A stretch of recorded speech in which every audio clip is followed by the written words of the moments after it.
Let's stay with President William Ruto's executive directives, and he has announced plans to establish an Education Reform Taskforce to review the implementation of the Competency Based Curriculum.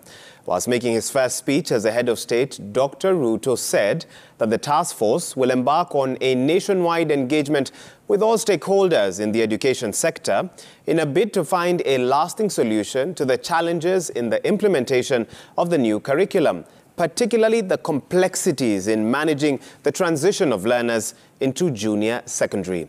Serfine Achieng now brings us details of the fifth president's immediate vision for the education sector.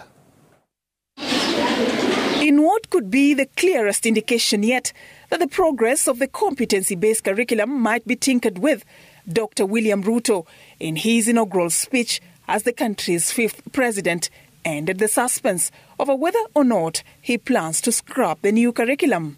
There is a robust conversation, ladies and gentlemen, in the country on education, and in particular, the implementation of CBC curriculum.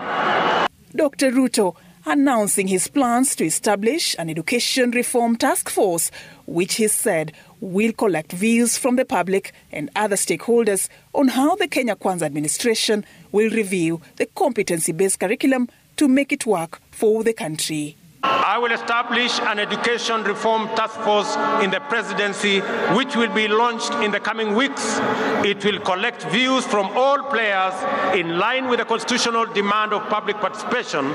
The remarks by the incoming president coming less than 4 months before the grade 6 learners who form the first cohort of the CBC class transition to junior secondary school, with a section of parents raising concern over what they term as the lack of preparedness by schools, as well as lack of clarity on how to manage the transition.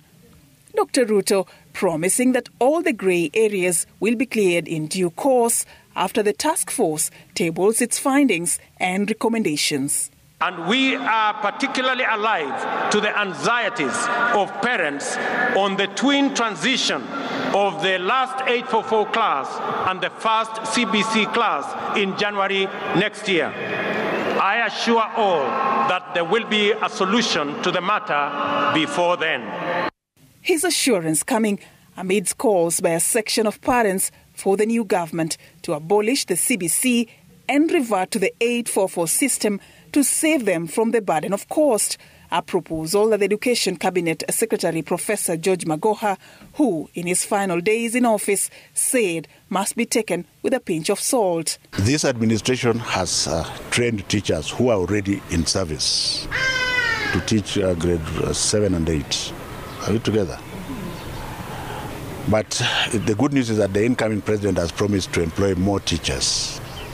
From where we sit, we know that money is going to be a problem. So if for any reason he cannot employ 58,000 teachers in 2 years, he still has a fallback position by utilizing the teachers that are available. Approximately 1.2 million grade 6 learners are set to join junior secondary school under the CBC, while another 1.2 million learners are set to join Form 1 next year. Serfine Achieng, Citizen TV.